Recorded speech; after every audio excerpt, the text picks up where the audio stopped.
अब प्लान्ट न्युट्रिएन्टमा चाहिँ अस्ति हामीले चाहिँ म्याक्रो र माइक्रो पढ्यो, यो एकदम 17वटाको एकदम नाम जान्नुपर्छ। माइक्रोमा के पर्छ सबैको नाम इन्डिभिजुअली जान्नुपर्छ, यो तिमीले रट्नुपर्छ, यो जान्नुपर्छ। अब आज हामी चाहिँ जस्तो प्राइमरीमा एनपीके पढ्यो, सेकेन्डरीमा सिएमजिएस, अनि माइक्रोन्युट्रिएन्टमा चाहिँ अब यो एफिजेटेन्स युबी एमओसिएल एमएन अनि निकेल भने यी सबै जान्नु पर्यो। अनि क्राइटेरिया अफ एसेन्सियलिटी, यो तिमीहरूले यो क्राइटेरिया अफ एसेन्सियलिटी अफ न्युट्रिएन्ट्स यो चाहिँ अनिवार्य जान्नुपर्छ। यो सधैँ आउँछ है फेरि यो चाहिँ 9, 10, 11, 12 बिएससी एमएससी चाहिँ पनि पढ्नुपर्छ। यो पढ्ने फेरि तीनटै कुरा अनिवार्य जान्नुपर्छ है, एकदम बुझ्नु पर्यो यो तीनटा नम्बर चाहिँ। त्यस पछाडि अब आजदेखि चाहिँ जस्तै 17वटा हामीले जति प्लान्ट न्युट्रिएन्ट पढ्यौँ, 17वटाको चाहिँ आफ्नो आफ्नो काम छ। जस्तो यहाँ त्यही काम अनुसार मैले भनेको थिएँ, plant cannot complete it's life cycle in the absence of that element. यी 17वटा इलिमेन्ट चाहिँ किन भनेको, प्लान्टले 90वटा भन्दा बढी चाहिँ एब्जर्भ गर्दो रहेछ सोइलबाट, 64वटा जति चाहिँ त्यो प्लान्टको चाहिँ अब टिस्यु एनालाइसिस गर्दाखेरि प्लान्टबाट त थाहा पाइयो। तर ती सबै बिरुवाले ताने पनि बिरुवालाई चाहिने चाहिँ एसेन्सियल इलिमेन्ट चाहिँ 17वटा मात्रै रहेछन् भनेर हामीले पढ्यो। त्यही भएर ती 17वटाले चाहिँ नभइकन चाहिँ प्लान्टको लाइफ साइकल कम्प्लिट हुँदैन। So that those 17 plant nutrients are essential to complete the plant life cycle है। त्यही भएर तिनीहरूलाई चाहिँ एसेन्सियल प्लान्ट न्युट्रिएन्ट भनेको चाहिँ 17वटा चाहिँ अनिवार्य चाहिन्छ। 17वटा हुनै पर्छ, कुनै धेरै मात्रामा चाहिन्छ, कुनै थोरै मात्रामा चाहिन्छ, तर चाहिने सबै नै चाहिन्छ, त्यसको अर्थ त्यो। त्यही भएर प्लान्ट न्युट्रिएन्ट है।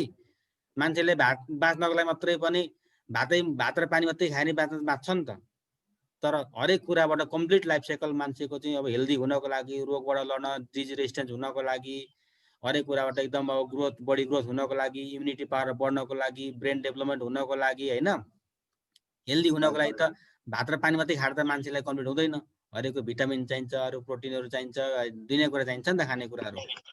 त्यसै गरेर प्लान्टलाई पनि त्यसरी चाहिन्छ, ती 17वटा चाहिने कुरा। अब यो आर्नोल्ड र स्टार्टको यो तीनटा कुरो नै त्यही हो।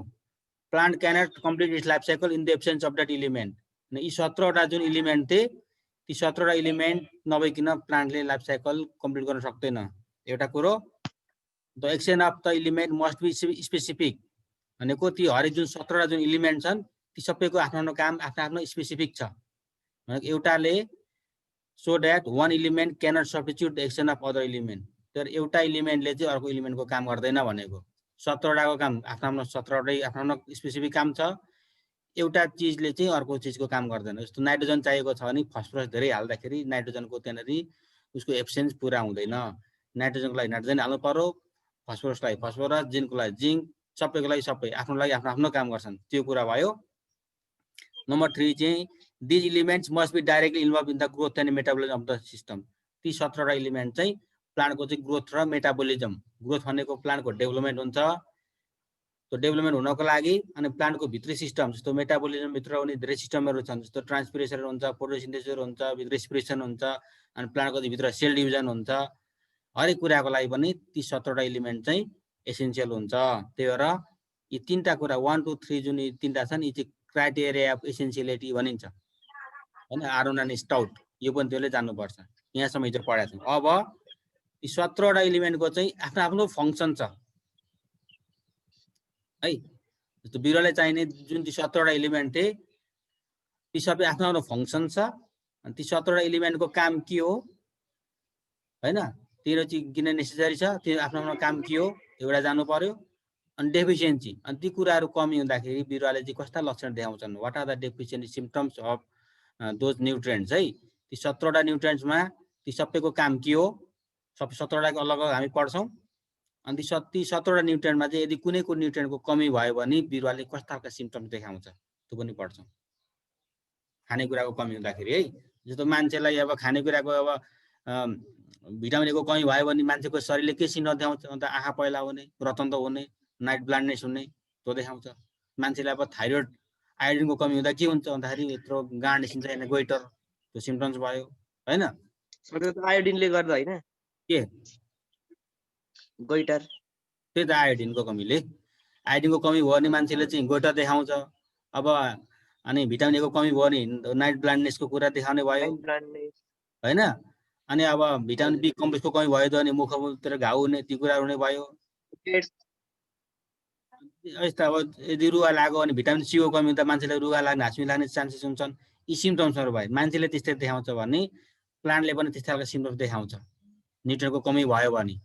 हो अब कुन न्युट्रियनको कमी हुँदा प्लान्टले कस्तो चाहिँ सिम्पटम्स देखाउँछ त त्यो पनि पढ्नु पर्यो। अनि त्यो प्रत्येक न्युट्रियनको काम के हो त्यो पनि पढ्नु पर्यो। यति पढेपछि धेरै कुरा बुझिन्छ है। अब फङ्सन यसको लागि सबभन्दा सुरु हामीले 2-4 चाहिँ टर्मिनोलोजी बुझ्नुपर्छ यहाँनिर। डेफिसिएन्ट भनेको छ यहाँ। डेफिसिएन्ट भने के हो त? When an essential element is at low concentration in plant that severely limits or check the plant growth. डेफिसिएन्ट भनेको चाहिँ नपुग्नु हुँदै नहुनु के। When an essential element is at low concentration भनेको बिरुवाले चाहिने जुन एसेन्शियल एलिमेन्ट थियो त्यो चाहिँ छँदै छैन, डेफिसिट भएको छ, अपुग छ, त्यसको एब्सेन्स छ भने त्यस्तो अवस्थालाई चाहिँ डेफिसिएन्ट भनिन्छ। यो वर्डको बारेमा चाहिँ हल्का हामी बुझ्ने है, यसको अर्थ बुझ्ने। डेफिसिएन्ट भनेको के हो भने कुनै पनि कुराको कमी हुँदै नहुनु, डेफिसिएन्ट हुनु। जस्तो मरुभूमिमा चाहिँ है, जस्तो मरुभूमिमा चाहिँ in desert there is deficient of water, मरुभूमिमा पानी हुँदैन नि त, डेफिसिएन्ट भयो त्यो। डेफिसिएन्ट भएको चाहिँ पुग्दै नपुग्नु है, त्यसलाई डेफिसिएन्ट भनिन्छ। अब हामीले चाहिँ यस्तो कुनै पनि प्लान्टले सिम्पटम देखाउँछन् कुनै पनि कुराको हुँदै नभएको अवस्था, कमी एकदम पुरै फुल्ली 0% एभाइलेबल, त्यस्तोलाई भन्छ डेफिसिएन्ट भनिन्छ। हो त्यस्तो हुँदा के हुन्छ भने अन्डर सच कन्डिसन कुनै पनि न्युट्रियन्टको डेफिसिएन्ट भएको कन्डिसन भयो भने the yield of crop will be low, क्रपबाट हुने जुन यील्ड भनेको उत्पादन छ त्यो एकदम लो हुन्छ। The quality produces will be inferior. अनि अब खानेकुरा कमी भएको अवस्थामा चाहिँ त्यसबाट फल्न त फल्छ, केही न त फल्छ, त फल्दाखेरि त्यसको जुन क्वालिटी चाहिँ एकदम इन्फेरियर हुन्छ भनेको अत्यन्तै लो हुन्छ। जस्तो धानलाई चाहिँ अब पुरै मलको केही नै पुरै फुल्ली कमी छ भने के त्यहाँ धान फल्दैन, फलिहाले पनि भुस मात्रै फल्छ भनेको त्यो भुस मात्रै फल भनेको that is low quality. This condition is called nutrient deficient condition. बुझ्यो नि, न्युट्रिएन्ट डेफिसिएन्ट भनेको त्यो ठाउँमा न्युट्रिसनको चाहिँ एकदम कमी छ, 0% एभाइलेबिलिटी, त्यहाँ चाहिँ उपलब्ध नै छैन, त्यो ठाउँमा चाहिँ न्युट्रिएन्टको एकदम कमी छ, त्यो ठाउँको सोइलमा चाहिँ न्युट्रिसनको चाहिँ न्युट्रिएन्टको चाहिँ फुल्ली कमी छ, डेफिसिएन्टलाई त्यसै भनिन्छ। अब अर्को छ सर, अब त्यसलाई चाहिँ कसरी त्यो गर्ने, आई मिन कसरी सल्भ गर्ने त्यस्तो प्रब्लमलाई? आउँछ सब, यो चाहिँ वर्ड, यो टर्मिनोलोजी हो यो हैन। हजुर, कुनै पनि ठाउँमा चाहिँ न्युट्रिएन्टको डेफिसिएन्ट भएछ अथवा कहीँ न्युट्रिएन्टको इन्सफिसिएन्ट भन्छ, कहीँ न्युट्रिसनको टक्सिक भयो भन्छ, कहीँ एक्सेसिभ भन्छ, यी चाहिँ टर्म्स बुझ्ने हो, पछाडि सबै कुरा आउँछ है। अब हामीले चाहिँ न्युट्रिएन्ट डेफिसिएन्ट भन्नुको अर्थ चाहिँ त्यो ठाउँमा न्युट्रिएन्ट चाहिँ फुल्ली डेफिसिएन्ट छ, त्यहाँ चाहिँ त्यो ठाउँको सोइलमा चाहिँ न्युट्रिएन्ट छँदै छैन, प्लान्टलाई चाहिँ न्युट्रिएन्ट छँदै छैन, द्याट इज डेफिसिट कन्डिसन भन्नु पर्यो। त्यस्तो अवस्था हुँदा चाहिँ कस्तो सिम्पटम देखाउँछ प्लान्टले त्यो पछाडि आइहाल्छ फेरि है। अब इन्सफिसिएन्ट भनेको चाहिँ when the level of an essential element is below their actual content in plant or available in inadequate amount. इन्सफिसिएन्ट भनेको चाहिँ त्यो न्युट्रिएन्टको मात्रा छ नदी छ तर इनएडिक्वेट एमाउन्टमा छ, थोरै छ नदी तर त्यो चाहिँ प्लान्टलाई चाहिँ सफिसिएन्ट छैन।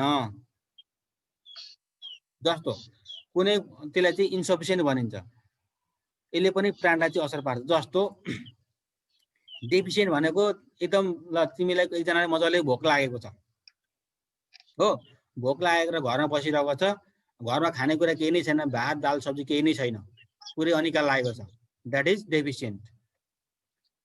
बुझ्यो नि, पुरै भोक लागेको छ, घरका परिवार छन्, त्यहाँ पुरै खानेकुराको केही कमी, सबै जिरो छ, खानेकुरा केही नै छैन, त्यस्तो अवस्थामा के हुन्छ भन्दा सबै घरको मान्छे भोकैले मर्ने अवस्था हुन्छ, द्याट इज डेफिसिएन्ट कन्डिसन। अब इन्सफिसिएन्ट भनेको चाहिँ खानेकुरा छँदै छ, थोरै भात छ, अलिकति सब्जी, थोरै दाल छ, थोरै के छँदै छ तर भएका सबै मान्छेलाई खाना पुग्दैन, सफिसिएन्ट एमाउन्टमा पुग्दैन, द्याट इज इन्सफिसिएन्ट। थोरै मात्रामा छ तर जति हुनुपर्ने हो इनफ मात्रामा छैन, द्याट इज इन्सफिसिएन्ट। त्यस्तै गरेर सोइलमा पनि प्लान्टलाई चाहिने न्युट्रिएन्ट केही छँदै छैन, 0 मात्रामा छ भने द्याट इज डेफिसिएन्ट कन्डिसन, न्युट्रिएन्ट डेफिसिएन्ट भन्नु पर्यो। इन्सफिसिएन्ट भनेको चाहिँ सोइलमा थोरै मात्रामा न्युट्रिएन्ट छ, अलिअलि हल्का मलिलो छ, अलिअलि मलिलो छ तर त्यति मलिलोले चाहिँ हाम्रो क्रपलाई चाहिँ इनफ छैन, द्याट इज इन्सफिसिएन्ट। बुझ्यो नि, दुईटा कुरा। अब अर्को छ टक्सिक। टक्सिक भनेको विषालु, कुनै पनि कुरालाई धेरै मात्रा भयो भने विष लाग्छ, है when the concentration of an element nutrient in plant is very high that affect the plant growth severely and produces toxicity symptoms on plant. This toxic condition is harmful to the plant. अब toxic भनेको चाहिँ चाहिने भन्दा धेरै बुझ्यो नि चाहिने धेरै हो नि त टक्सिक भयो जस्तो सोइलमा चाहिँ नाइट्रोजनको मात्रा जति चाहिन्छ बिरुवालाई ठिक अब छँदै छैन नि डेफिसिएन्ट बिरुवाले चाहिने नाइट्रोजनको मात्रा चाहिँ छँदै छैन जिरो मात्रामा छ भने नाइट्रोजन डेफिसिएन्ट भयो इन्सफिसिएन्ट भनेको अलिअलि नाइट्रोजनको मात्रा छन चाहिँ छ तर त बिरुवाले त्यतिले पुग्दैन इन्सफिसिएन्ट भयो इनफ छैन थोरै मात्रै छ इन्सफिसिएन्ट भयो टक्सिक भनेको चाहिँ बिरुवाले चाहिने न्युट्रिएन्ट छ तर चाहिने भन्दा धेरै छ हैन चाहिने धेरै छ अति धेरै छ त्यसले चाहिँ बिरुवालाई टक्सिक त्यसले चाहिँ विषै लाग्छ अब विषै लाग्ने हो हैन विषै लाग्छ त्यसले बिरुवा नै मर्छ के कुनै बिरुवाले धेरै मल भयो भने बिरुवा मर्छ फेरि खानेकुरा भन्दा बढी दिने मर्छ नि त मर्छ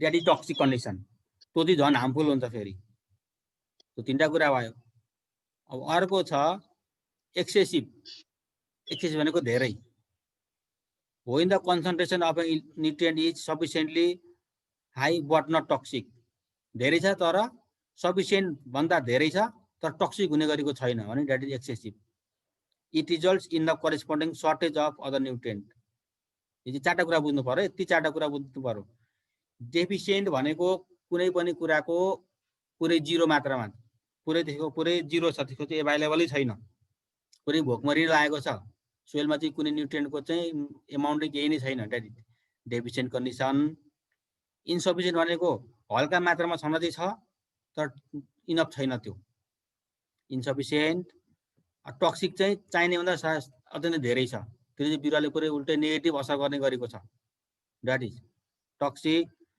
अब एक्सेसिभ भनेको चाहिँ बिरुवाले चाहिने मात्रा भन्दा थोरै बढी छ त्यति धेरै चाहिँदैन त्यो द्याट इज एक्सेसिभ यी चारटा कुरा है र उस्तै लाग्छ डेफिसिएन्ट र इन्सफिसिएन्ट उस्तै लाग्छ टक्सिक र एक्सेसिभ उस्तै लाग्छ तर उस्तै अलिक फरक छ यिनीहरू डेफिसिएन्टमा चाहिँ छँदै छैन त्यो एउटा कुरो हो इन्सफिसिएन्टमा चाहिँ अलिअलि छ तर त्यसले चाहिँ बिरुवालाई इनफ छैन इन्सफिसिएन्ट टक्सिक भनेको चाहिने मात्रामा धेरै नै भइहाल्यो यो धेरै हुने विषय लाग्यो अति धेरै भयो भने पनि त्यसले बिरुवालाई चाहिँ टक्सिकको सिम्पटम देखाउँछ असर गराउँछ त्यो चाहिँ टक्सिक चाहिँ that is harmful to plants बिरुवा नै मर्छ के धेरै मल भयो भने बिरुवा मर्छ भयो त्यो पनि हुन्छ अनि एक्सेसिभ भनेको चाहिँ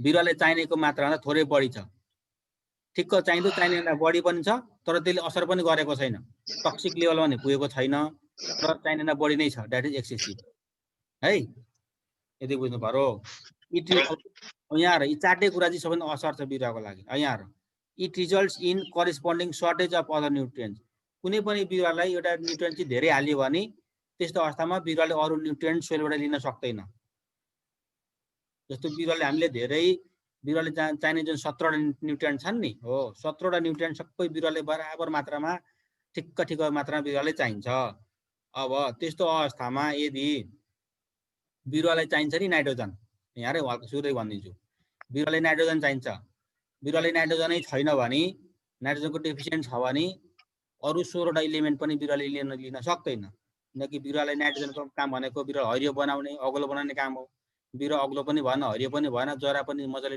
डेभलप भएन भने अरू न्युट्रिएन्ट पनि बिरुवाले लिन सक्दैन डेफिसिएन्ट इन्सफिसिएन्ट यो पनि बिरुवाले कुनै पनि न्युट्रिएन्टको मात्रा कमी छ भने एउटा कमी नहुँदाखेरि अर्को पनि बिरुवा लिन सक्दैन अरू न्युट्रिएन्ट पनि सोइलमा भएको लिन सक्दैन टक्सिक अब बिरुवाले धेरै हामीले चाहिँ मानव डिएपी हाल्यो त्यहाँबाट बिरुवाले धेरै फस्फोरसको चाहिँ एकदम टक्सिक भयो बिरुवाले रोग लाग्यो एउटा न्युट्रिएन्टको रोग लाग्दाखेरि अरू न्युट्रिएन्ट पनि बिरुवाले लिन सक्दैन त्यो पनि कुरा हुन्छ अनि एक्सेसिभ भनेको त्यही हो त्यही भएर कुनै पनि सोइलमा चाहिँ जति कुरा चाहिने हो त्यो चाहिने भन्दा बढी हालिदियो भने त्यसले अरू नेगेटिभ इफेक्ट गराउँछ त्यही हामीले ठिक्क हिसाब गरेर नापेर हाल्नुपर्छ पछि म सिकाउँछु तिमीहरूलाई यो कति मल हाल्ने के हाल्ने त्यसको फर्टिलाइजर क्यालकुलेसन गर्ने एउटा फर्मुला हुन्छ हिसाब हुन्छ त्यो न्युमेरिकलहरू हुन्छन् म त्यो सिकाउँछु पछि तिमीहरूलाई यति कुरा बुझ्नु पर्यो so that we should apply only a correct amount of nutrient to plant by calculating the fertiliser dose त्यही भएर हामीले जहिले पनि मलहरू हाल्दाखेरि त्यसको चाहिँ करेक्ट एमाउन्ट कति हो हिसाब गरेर हाल्नुपर्छ हैन the amount should not be high or less to get good soil health and maximum yield. त्यही भएर हामीले हाल्ने मलको एमाउन्ट चाहिँ धेरै पनि हुनु हुँदैन, थोरै पनि हुनु हुँदैन। To get soil good soil health, सोइलको पनि हेल्थ हुन्छ नि त, सोइल पनि एकदम हेल्दी सोइल हुनको लागि र धेरै यिल्ड हुनको लागि अहिले चाहिँ हामीले चाहिँ एकदम ठिक्क मात्रामा चाहिँ हामीले फर्टिलाइजर डोज चाहिँ युज गर्नुपर्छ। यति बुझ्नु पर्यो है, यो कुरा भयो। अब फङ्सन 17वटा न्युट्रिएन्टको फङ्सन हामीले पढ्नु पर्यो। अब फर्स्टमा छ the function of carbon hydrogen and oxygen है, function of carbon hydrogen and oxygen.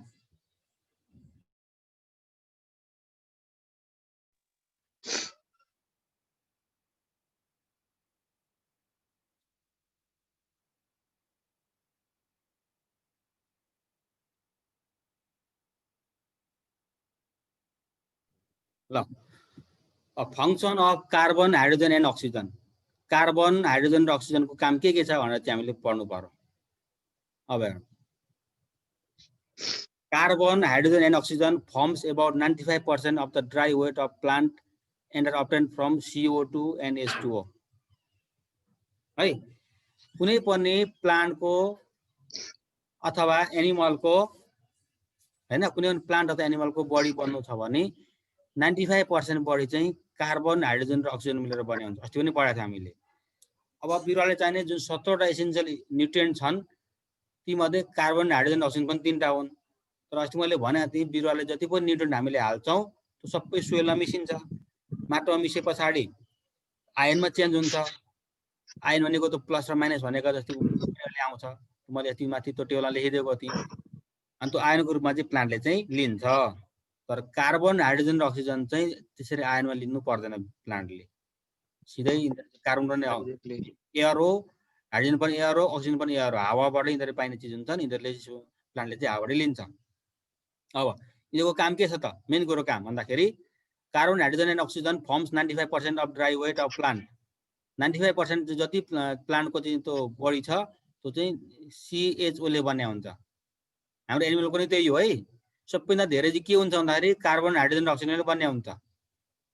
अनि त्यसलाई चाहिँ कहाँबाट पाउँछ त प्लान्ट भन्दाखेरि CO2 and H2O, carbon डाइअक्साइडबाट carbon पनि पायो, अक्सिजन पनि यहाँबाट पाइयो, H2O बाट चाहिँ हाइड्रोजन पनि पायो, अक्सिजन पनि पायो, प्लान्टले यसरी पाउँछ। अब यहाँ they are converted into simple carbohydrate by photosynthesis and ultimately change amino acid protein and protoplasm. अब हेर यो जुन कार्बन डाइअक्साइड छ अनि हाइड्रोजन छ तर वाटर छ, योबाट चाहिँ बिरुवाले चाहिँ इनर्जी निकाल्छ फोटोसिन्थेसिस गरेर। प्लान्टमा चाहिँ फोटोसिन्थेसिस हुन्छ।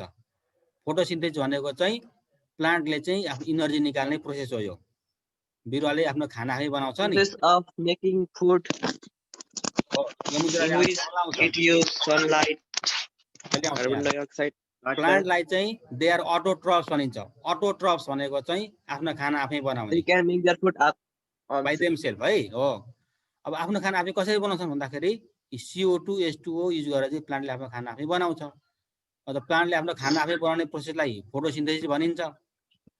त्यो फोटोसिन्थेसिस हुँदाखेरि के निस्किन्छ भन्दाखेरि इम्युनो एसिड भनेको हामीले जुन खानेकुरा खाइन्छ प्रोटिन, प्रोटिनको सबैभन्दा सानो रूप चाहिँ इम्युनो एसिड हो। धेरैवटा इम्युनो एसिड मिलेर प्रोटिन बनिन्छ। अनि प्रोटिन भयो, प्रोटोप्लाज्म भयो, जस्तो ग्लुकोज भयो। ग्लुकोज भनेको हामी जति पनि खानेकुरा खाइन्छ कार्बोहाइड्रेट, त्यो कार्बोहाइड्रेट चाहिँ लास्टमा ग्लुकोजमा चेन्ज हुन्छ। त्यो ग्लुकोज चाहिँ हाम्रो शरीरले चाहिँ लिने हो, ग्लुकोज हो। त्यही भएर कार्बोहाइड्रेट अनि प्रोटिन अनि फ्याट, फ्याट भनेको जुन चिलो पदार्थ हुन्छ, चिलो पदार्थ हामीले खान्छौँ नि, चिलो पदार्थ खाँदाखेरि त्यो भित्र शरीरभित्र गएर ब्रेकडाउन भएर त्यो चाहिँ लिपिड भन्ने चेन्ज हुन्छ है। लिपिड भन्ने चेन्ज हुन्छ। अनि हाम्रो शरीरले लिपिडको रूपमा चाहिँ त्यो चिलो पदार्थ लिन्छ। यी सबै कुरा बन्नको लागि चाहिँ CHO अनिवार्य चाहिन्छ। कार्बन हाइड्रोजन र अक्सिजन मिलेर तिनै कुरा बन्ने हुन्छन् हो। So that these are the major components of carbohydrate, protein and fat. कार्बोहाइड्रेटले हामीले शरीरलाई शक्ति दिन्छ, शक्ति दिन पनि CHO नै चाहिन्छ। प्रोटिनले चाहिँ शरीरलाई चाहिँ अब प्रोटिन आधा बिल्डिङ ब्लक्स भनिन्छ। हाम्रो शरीरको चाहिँ सेल डिभिजन हुनको लागि, शरीरको ग्रोथ एन्ड डेभलपमेन्ट हुनको लागि प्रोटिन चाहिन्छ। त्यसलाई रिपेयर गर्न पनि हो, त्यही त बिल्डिङ ब्लक्स भनेको त्यही हो। बिग्रेकोलाई बनाउने, नयाँ पनि बनाउने है। प्रोटिनको काम पनि त्यसलाई खास गरी बडी बिल्डरहरूले धेरै लिन्छन् प्रोटिन। हो त्यसको लागि पनि अब CHO नै चाहिन्छ। अनि फ्याट भनेको जुन चिलो पदार्थ छ जुन बोसो भन्ने चिजहरू छ त्यसको लागि पनि CHO नै चाहिन्छ। त्यो चाहिँ सबै यदि तिनवटा कुरा भएन नि कुनैको लिभिङ अर्गानिजमको चाहिँ बडी नै बन्दैन। सो द्याट यिनीहरू चाहिँ स्ट्रक्चरल कम्पोनेन्ट त्यसरी पनि भने हो। तर CHO लाई स्ट्रक्चरल कम्पोनेन्ट पनि भनिन्छ, स्ट्रक्चरल न्युट्रिएन्ट पनि भनिन्छ। कुनै पनि लिभिङ अर्गानिजमको स्ट्रक्चर बन्नको लागि चाहिँ CHO अनिवार्य छ है, त्यसको लागि बनिने हो। अब हेर प्लान्टको केसमा हामीले हेर्दाखेरि after photosynthesis oxygen also releases as byproduct which is utilized by organisms. यहाँ फोटोसिन्थेसिस भने के हो? फोटोसिन्थेसिस हुनको लागि यहाँ रे अब के चाहिँदो रहेछ है? CO2 भनेको कार्बन डाइअक्साइड, 6 वटा कार्बन डाइअक्साइडको मोलिक्युल, CHO चाहियो, के अरे CO2 चाहियो है। 6 वटा कार्बन डाइअक्साइडको मोलिक्युल CO2 प्लस 6 वटा वाटरको मोलिक्युल कति भयो? 6 वटा। यदि भएपछि यो दुईटा मिसिनु पर्यो। यो मिसे पछाडि त्यो टाइममा चाहिँ बिरुवालाई चाहिँ सनलाइट चाहिन्छ है। In the presence of sunlight and chlorophyll भनिन्छ। कार्बन डाइअक्साइडको 6 वटा मोलिक्युल अनि पानीको 6 वटा मोलिक्युल, यदि दुईटा मिसिन्छ अनि मिसे पछाडि त्यहाँ सनलाइट पनि चाहिन्छ, सूर्यको प्रकाश चाहिन्छ, सनलाइटको प्रेजेन्स हुनु पर्यो। अनि क्लोरोफिल भनेको चाहिँ जुन plant The green pigment present in plant leaves. The green pigment that is available in the plant is called chlorophyll. बिरुवाको पात केले हरियो हुन्छ भन्दाखेरि due to the presence of chlorophyll हो। यो चाहिँ एउटा पिगमेन्ट हो, यो एउटा कलर हो है। बिरुवामा चाहिँ हरियो कलर हुनु पर्यो। यति हुँदाखेरि चाहिँ बिरुवाले चाहिँ खाना बनाउँछ, यसलाई भनिन्छ फोटोसिन्थेसिस। हुँदाखेरि बिरुवाले आफ्नो खाना बनाउँछ। त्यो खाना भनेको C6H12O6 हो। यो भनेको ग्लुकोज हो, यो भनेको कार्बोहाइड्रेट हो, यो भने खाना हो है। बिरुवाले यो खाना बनाउँछ, यो खाना बनाउँछ। यो खाना बन्दा बन्दै के हुन्छ भने त्यहाँ चाहिँ एउटा चाहिँ बाई प्रोडक्ट भनिन्छ। यो अक्सिजन छ नि, O2 भनेको अक्सिजन, यो चाहिँ बाई प्रोडक्ट हो। बिरुवाले चाहिँ हाम्रो खाना बनाउँदै थियो यहाँनिर, कार्बन डाइअक्साइड र वाटर मिलाएर चाहिँ, अनि सनलाइट भएको बेलामा अनि क्लोरोफिल भएको बेलामा बिरुवाले आफ्नो खाना बनाउँदै थियो। खाना भनेको यो C6H12O6, यो ग्लुकोज हो। यो बिरुवाले यो खानेकुरा बनाउँदै थियो। यो खानेकुरा बन्दा बन्दै त्यहाँ चाहिँ एउटा चाहिँ बाई प्रोडक्ट भनेको चाहिँ अक्सिजन निस्किदिन्छ, O2 हो। तर बिरुवाले अक्सिजन बनाउने होइन, बिरुवाले हाम्रो लागि अक्सिजन बनाइदिएको होइन। यहाँ बुझ्ने कुरो है, बिरुवाले आफ्नो खानेकुरा बनाउँदै थियो। C6H12O6ले चाहिँ हाम्रो यो ग्लुकोज बनाउँदै थियो। बनाउने कुरामा चाहिँ ठ्याक्कै अक्सिजन निस्किदिएको यहाँनिर। बिरुवाले एनिमलको लागि सबैलाई चाहिन्छ अक्सिजन भनेर बिरुवाले निकालेको होइन। बिरुवाले आफ्नो खाना बनाएको, आफ्नो खाना बनाउँदाखेरि अक्सिजन निस्किदिएको हो। त्यो अक्सिजन चाहिँ हामीलाई चाहिँ चाहिन्छ, बुझ्यो? त्यो सँगसँगै इनर्जी पनि आउँछ है, बिरुवाले पाउने इनर्जी पाउँछ। यही हो फोटोसिन्थेसिस भनेको, यही हो। फोटोसिन्थेसिस चाहिँ केमिकल प्रोसेस हैन। यो चाहिँ प्लान्टले in which plant prepare its food, आफ्नो फुड बनाउने प्रोसेस हो यो। त्यो बेला चाहिँ के चाहिन्छ भन्दाखेरि कार्बन डाइअक्साइड चाहिन्छ अनि वाटर चाहिन्छ, CO2 र H2O मिलेको छ। त्यो त्यति मिलेर मात्रै हुँदैन, त्यो मिल्नलाई कन्डिसन चाहिन्छ। त्यहाँनिर चाहिँ सनलाइट भएको हुनु पर्यो, सनलाइट पनि हुनु पर्यो, अनि बिरुवाको पात हरियो पनि हुनु पर्यो, त्यहाँ क्लोरोफिल पनि हुनु पर्यो। यति हुँदाखेरि बिरुवाले आफ्नो खाना बनाउँछ। खाना बनाएको C6H12O6 बिरुवाले आफ्नो खानेकुरा बनाइरहेको थियो। बन्दा बन्दै त्यही टाइममा चाहिँ ठ्याक्कै बाई प्रोडक्टको रूपमा चाहिँ अक्सिजन निस्किदिन्छ, O2 हो। यो अक्सिजन निस्केको हावा हो, यो चाहिँ अब एटमोस्फियरमा मिसिन्छ, अनि त्यहीबाट हामीले चाहिँ अक्सिजन लिने हो। अनि त्यो सँगसँगै थोरै इनर्जी पनि निस्किन्छ, इनर्जी पनि बिरुवाले लिने हो। यसलाई भनिन्छ फोटोसिन्थेसिस। यहाँ हेर, संसार यतिमा अडिया छ के, फोटोसिन्थेसिसमा संसार अडिएको छ नि त। हेर त है, CO2 पनि थिएन, H2O पनि थिएन भने यहाँ अक्सिजन निस्किँदैन थियो। अक्सिजन ननिस्केपछि कुनै पनि लिभिङ अर्गानिजम बाँच्ने कुरो हुँदैन। तर यो चाहिँ निरन्तर आफै भइरहेको हुन्छ, यो कसैले बनाउने काम हुँदैन। अब हामीले हस्पिटलमा गएर चाहिँ अक्सिजन, मान्छेको बिरामी हुन्छ भेन्टिलेटरमा, त्यहाँ एउटा ट्याङ्कीको अक्सिजन लिनु पर्यो भने रातकै कति हजारौँ खर्च लाग्छ, त्यहाँनिर कति महँगो हुन्छ नि त्यो। अनि नेचरमा यति धेरै अक्सिजन छ, हामीले कहिले पैसा तिरेर सास फेरेका छौँ त घरमा बस्दाखेरि? छैन नि। त्यही भएर यो चाहिँ संसार आफै भइरहेको यो प्रोसेस हो यो। त्यही भएर कार्बन हाइड्रोजन अक्सिजन चाहिँ अनिवार्य त्यसरी चाहिन्छ भन्ने कुरो यो। So that these are the structural component. त्यही भएर यिनीहरूलाई स्ट्रक्चरल कम्पोनेन्ट त्यसरी भनेको। यिनीहरू छैन भने संसारै छैन, किनकि फोटोसिन्थेसिस नभएपछि खानेकुरा हुँदैन, नभएपछि सबै संसारमा भोकमरी भइहाल्यो नि। हजुर सर। त्यही भएर यति मुख्य कुरो छ यो। CHO को मुख्य कुरो काम यही हो है। मजाले बुझाइदिनु भयो सर है अब यसको फंक्सन हेर they play a dominant role in the process of photosynthesis and respiration in plant.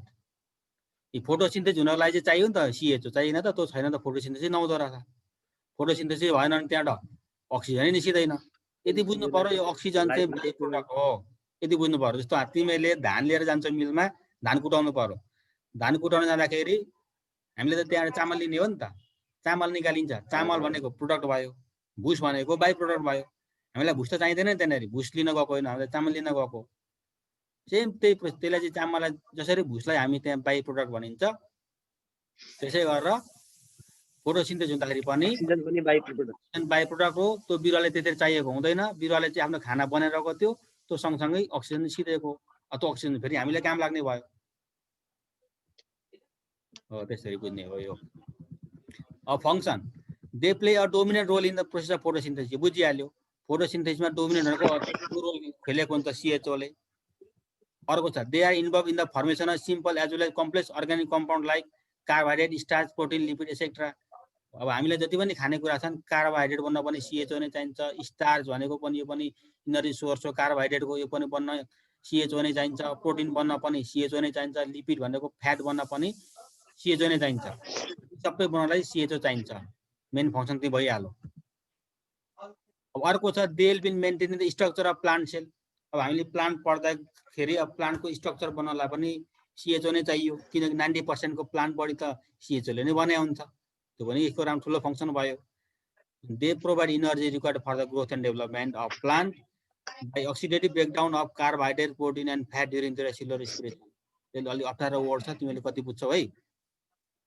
कुनै पनि बिरुवालाई चाहिँ एनिमललाई चाहिँ शक्ति निस्किनको लागि चाहिँ जति पनि खान्छ नि कार्बोहाइड्रेट यो कार्बोहाइड्रेट शरीरमा गएर ब्रेकडाउन हुनुपर्छ कार्बोहाइड्रेट ब्रेकडाउन भएर ग्लुकोज बनिन्छ हामीले भात खाइन्छ नि हामीले भात खाइन्छ भने खाएको भात भनेको that is the source of carbohydrate अब त्यो भात भित्र गएर पेट भित्र गएर यो डाइजेसन हुन्छ डाइजेसन भए पछाडि डाइजेसन भनेको अक्सिडेटिभ ब्रेकडाउन हो त्यो भनेको ब्रेकडाउन भयो अनि कार्बोहाइड्रेट ब्रेकडाउन भएर ग्लुकोज निस्किन्छ अनि हाम्रो शरीरले चाहिँ ग्लुकोजको रूपमा चाहिँ इनर्जी पाउँछ त्यस्तै गरी प्रोटिन हामीले प्रोटिन भनेको गेडाउडी खाइन्छ नि त गेडाउडी खाँदाखेरि गेडाबाट प्रोटिन निस्किन्छ त्यो प्रोटिनको चाहिँ हामीले शरीरले चाहिँ लिने अवस्था भनेको एमिनो एसिड हो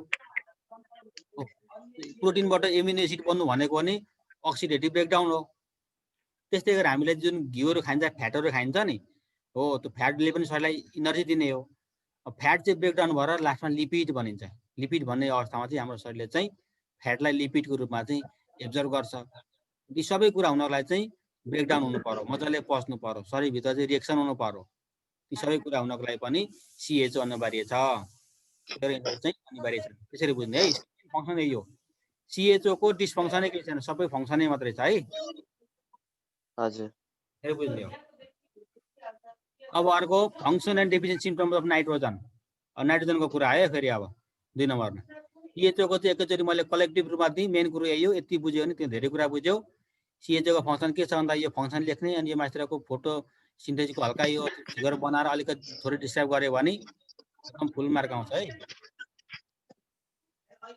अब function and deficiency symptoms of nitrogen अब हेर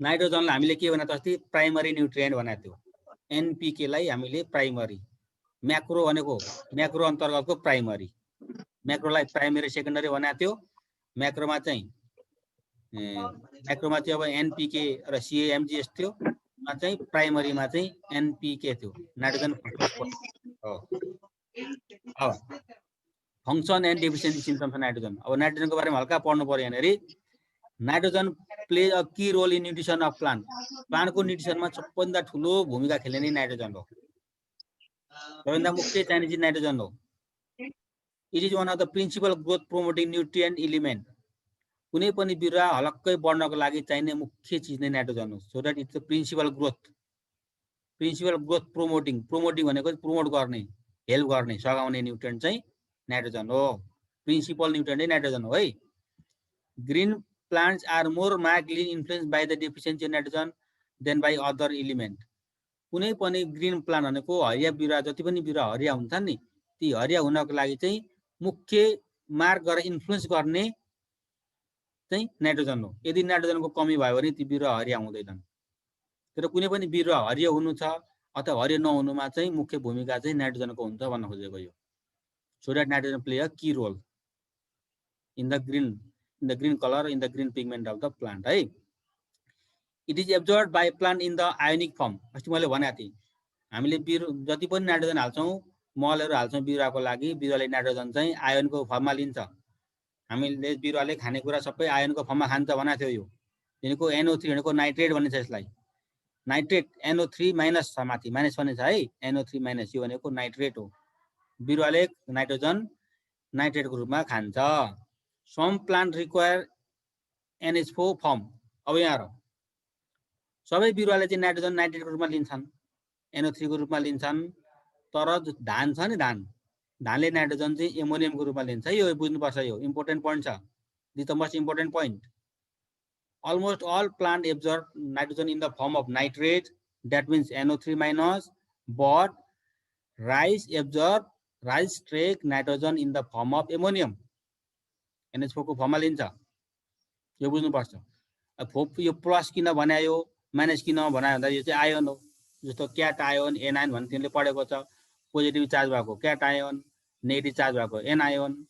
यो NO3 को नेगेटिभ चार्ज भएको यो NH4 को पोजिटिभ चार्ज भएको, यसरी बुझ्नुपर्छ।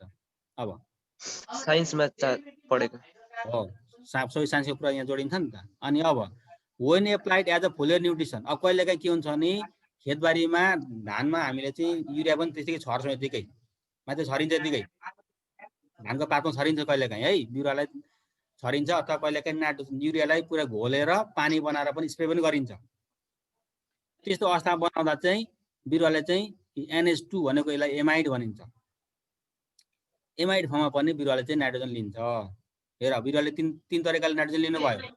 एउटा नाइट्रेट NO3 माइनस, यो भनेको हामीले चाहिँ नाइट्रोजनलाई पुरै हाल्छौँ सोइलमा हाल्छौँ, सोइलबाट NO3 माइनसको रूपमा लिने भयो, यसलाई नाइट्रेट फर्ममा लिने भयो एउटा तरिका। जस्तो धानले चाहिँ NH4 प्लसको रूपमा लिने भयो, यो पनि सोइलबाटै लिने हो। अनि यदि हामीले चाहिँ नाइट्रोजनलाई चाहिँ फोलियर भनेको चाहिँ स्प्रे गर्ने भनेको फोलियर न्युट्रिसन FOLIR फोलियर छ नि, यो भनेको चाहिँ पानीमा घोलेर यसरी स्प्रे गरिन्छ नि। जस्तो अब किराहरू मार्नलाई अनि विषादीहरू स्प्रे गरिन्छ नि, त्यो ट्याङ्कीबाट स्प्रे गरिँदैन, त्यसले भनेको फोलियर भनिन्छ है।